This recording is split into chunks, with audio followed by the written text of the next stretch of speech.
नालायक बेटा। बेटा हमारा एक्सीडेंट हो गया है, मुझे ज़्यादा चोट नहीं आई, पर तेरी माँ की हालत ख़राब है, कुछ पैसों की ज़रूरत है और तेरी माँ को खून चढ़ाना है। 62 साल के माधव जी ने अपने बड़े बेटे से फ़ोन कर कहा, पापा मैं बहुत व्यस्त हूँ, आजकल मेरा आना नहीं हो सकेगा। मुझे विदेश में नौकरी का पैकेज मिला है तो उसी की तैयारी कर रहा हूँ। आपका भी तो यही सपना था न, इसलिए हाथ भी तंग चल रहा है। पैसे की व्यवस्था कर लीजिए, मैं बाद में दे दूंगा, उनके बड़े इंजीनियर बेटे ने जवाब दिया। उन्होंने अपने दूसरे डॉक्टर बेटे को फ़ोन किया, पर उसने भी आने से मना कर दिया। उसे अपनी ससुराल में शादी में जाना था। हाँ, इतना ज़रूर कहा कि पैसों की चिंता मत कीजिए, मैं भिजवा दूंगा। यह अलग बात है कि उसने कभी पैसे भिजवाए नहीं। उन्होंने बहुत मायूस से फ़ोन रख दिया। अब उस नालायक बेटे को फ़ोन करके क्या फ़ायदा, जब यह 2 लायक बेटे कुछ नहीं कर रहे हैं तो वह नालायक क्या कर लेगा। उन्होंने सोचा और बोझिल कदमों से अस्पताल में पत्नी के पास पहुँचे और ढेर हो गए पुरानी बातें याद आने लगी। माधव राय जी स्कूल में शिक्षक थे। उनके 3 बेटे और 1 बेटी थी। बड़ा इंजीनियर और मझला डॉक्टर था। दोनों की शादी बड़े घराना में हुई थी। दोनों अपनी पत्नियों के साथ अलग अलग शहरों में रहते थे। बेटी की शादी भी उन्होंने खूब धूमधाम से की थी। सबसे छोटा बेटा पढ़ाई में ध्यान नहीं लगा पाया था। 11वीं के पास बाद उसने पढ़ाई छोड़ दी और घर में ही रहने लगा। कहता था, मुझे नौकरी नहीं करनी, अपने माता पिता की सेवा करनी है। पर मास्टर साहब उससे बहुत नाराज़ रहते थे। उन्होंने उसका नाम नालायक रख दिया। दोनों बड़े भाई पिता के आज्ञाकारी थे, पर वह गलत बात पर उनसे भी बहस कर बैठता था, इसलिए माधव जी उसे पसंद नहीं करते थे। जब माधव जी रिटायर हुए तो जमा पूंजी कुछ भी नहीं थी। सारी बचत दोनों बेटों की उच्च शिक्षा और बेटी की शादी में खर्च हो गई थी।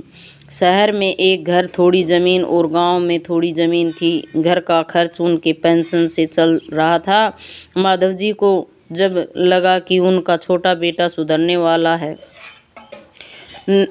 वाला है ही नहीं, तो उन्होंने बंटवारा कर दिया और उनके हिस्से की ज़मीन उसे देकर उसे गांव में ही रहने भेज दिया। हालांकि वह जाना नहीं चाहता था, पर पिता की जिद के आगे झुक गया और गांव में ही झोपड़ी बनाकर रहने लगा। माधव जी सबसे अपने दोनों होनहार और लायक बेटों की बड़ाई किया करते। उनका सीना गर्व से चौड़ा हो जाता था, पर उस नालायक का नाम भी नहीं लेते थे। 2 दिन पहले दोनों पति पत्नी का एक्सीडेंट हो गया था। वह अपनी पत्नी के साथ सरकारी स्कूल में भर्ती थे। डॉक्टर ने उनकी पत्नी को ऑपरेशन करने को कहा था। पापा सुनकर दंदरा टूटी तो देखा सामने वही नालायक खड़ा था। उन्होंने गुस्से से मुंह फेर लिया, पर उसने पापा के पैर छुए और रोते हुए बोला, पापा आपने इस नालायक को क्यों नहीं बताया, पर मैंने भी आप लोगों पर जासूस छोड़ रखे थे, खबर मिलते ही भागा आया हूँ। पापा के विरोध के बावजूद उसने उनका एक बड़े से अस्पताल में भर्ती करवाया, माँ का ऑपरेशन करवाया, अपना खून दिया, दिन रात उनकी सेवा में लगा रहता था। फिर एक दिन वह गायब हो गया। वह उसके बारे में फिर बुरा सोचने लगे थे कि तीसरे दिन वह वापस आ गया। महीने भर में ही माँ एकदम भली चंगी हो गई। वह अस्पताल से छुट्टी लेकर उन लोगों को घर ले आया। माधव जी के पूछने पर बता दिया कि खरोती अस्पताल था, पैसे नहीं लगे, घर में नौकरानी थी ही। वह उन लोगों को छोड़कर वापस गांव चला गया। धीरे धीरे सब कुछ सामान्य हो गया। एक दिन यूं ही उनके मन में आया कि उस नालायक की खबर ली जाए। दोनों जब गांव के खेत पर पहुंचे तो झोंपड़ी में ताला देखकर चौंके। उनके खेत में काम कर रहे आदमी से पूछा तो उसने कहा, यह खेत अब मेरे हैं। क्या पर यह खेत तो उन्हें बहुत आश्चर्य हुआ। हाँ, उसकी माँ की तबीयत बहुत ख़राब थी तो उसने अपने सारे खेत बेच दिए।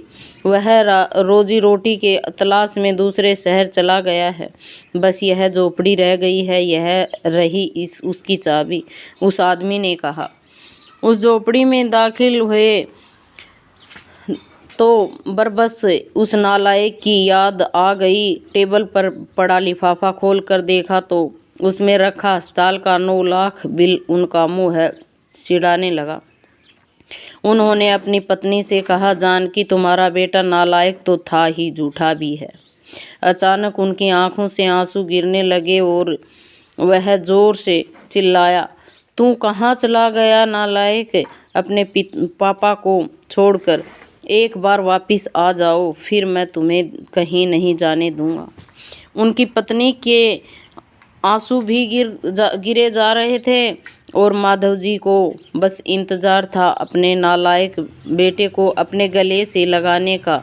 सचमुच बहुत नालायक था वह।